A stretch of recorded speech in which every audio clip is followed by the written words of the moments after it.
In today's episode, letting go is not what you think. The #1 secret to true inner peace. We'll explore ways to bring more clarity, calm, and mindfulness into your day. If you enjoy this video, don't forget to give it a thumbs up and hit that subscribe button so you won't miss any of the inspiring stories and wisdom we'll share next. Have you ever heard someone say, Buddhism teaches you to give up everything if you want to be happy? Many people believe that the Buddha's message is to give up everything, to live a life devoid of beauty and joy. But that is not what he taught at all.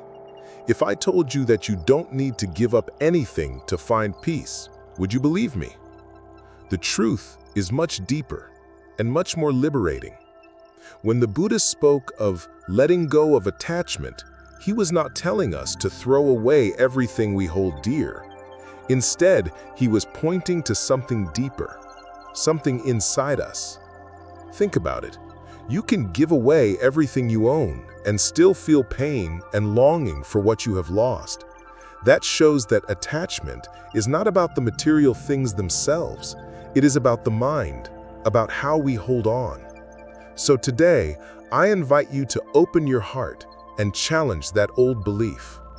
What if Buddhism is not about rejecting the world, but about learning to truly see, appreciate, and live peacefully in the midst of all its difficulties? Let's explore this together. Take a moment to really understand what the word clinging means, because this is where many of us get it wrong. Clinging is not about a physical thing. It's not about your phone, your house, or your favorite piece of jewelry. It's not even about your relationships. The truth is, clinging is in the mind, not in the object. Think about it.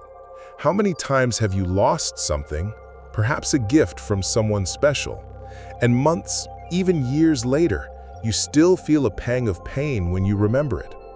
That's proof that clinging isn't about the object itself. It's about how tightly your mind clings to it. And here's what we often forget. It's impossible to literally let go of material things. We are creatures living in a material world. Right now, your body is touching something, your clothes, your chair, the ground beneath your feet. We interact with objects in every moment of our lives. Trying to avoid that is unrealistic. So, to be clear, letting go of attachment doesn't mean you have to give up everything or live like a monk in a cave. What the Buddha really meant was, freedom does not come from giving up all our possessions, but from changing our relationship with them. You can enjoy your house, your car, your job, and still be free from the suffering that comes from clinging. So ask yourself, do I own this thing, or does it own me? That's the core of clinging, not the thing itself, but its hold on your mind. Now, let us go into the real meaning of Buddha. There is a profound teaching that says, they are not sensual pleasures, beautiful things in the world. One's pleasure is a lustful intention. Beautiful things remain as they are. Let the wise man remove desire for them. What does this mean? The Buddha is not telling us to throw away beauty or to reject the world around us. Mountains, oceans, children's laughter, a picture that touches our soul, these are not the problem. They should be left as they are, untouched, because beauty itself is not harmful. What really matters is how our minds deal with them. Desire is where suffering begins. It is the inner voice that keeps whispering, I want this for myself. I don't want it to change. I need to control it. I can't lose it. That is the trap. When we label something as mine and cling to it, we create fear of change. And change is inevitable. Think about it. Have you ever loved something or someone so much that the thought of losing it made you anxious? Maybe you feared aging, or the demolition of a favorite place, or the end of a relationship. That fear robbed you of the opportunity to fully enjoy what you have in the present. The wisdom of the Buddha invites us to let go of that grip. Instead of trying to freeze life in one place, we can appreciate beauty while it evolves. A flower is most beautiful not because it lasts forever, but because it blooms, fades, and reminds us of the preciousness of life. When we let go of desire, not the thing itself, we free ourselves from the suffering caused by clinging. This is a radical shift. You can live amid beauty, success, and love, and still feel deeply at peace because your happiness no longer depends on controlling the uncontrollable. That is the freedom the Buddha wanted for us. Let me share two simple yet profound stories that illustrate this lesson. The first story is from my own life.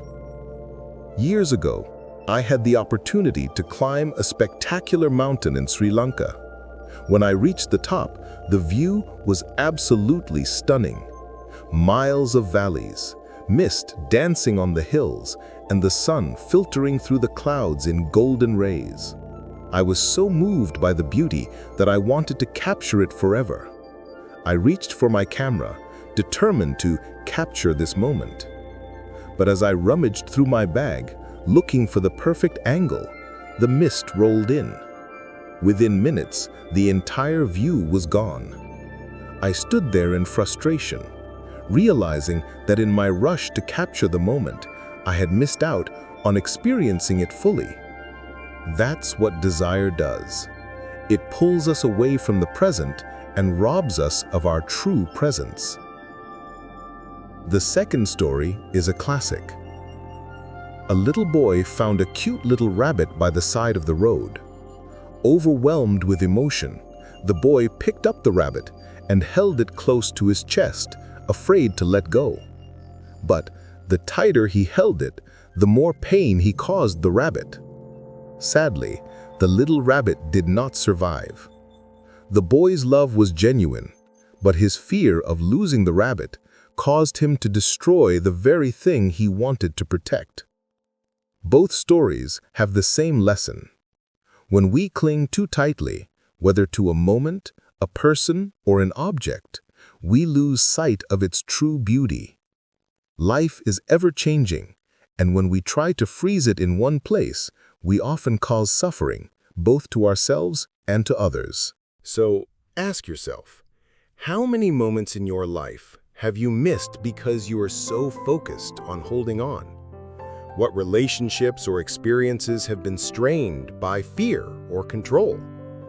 True freedom and joy come not from holding on, but from letting life flow, appreciating its beauty while it is there, and letting it change when it needs to.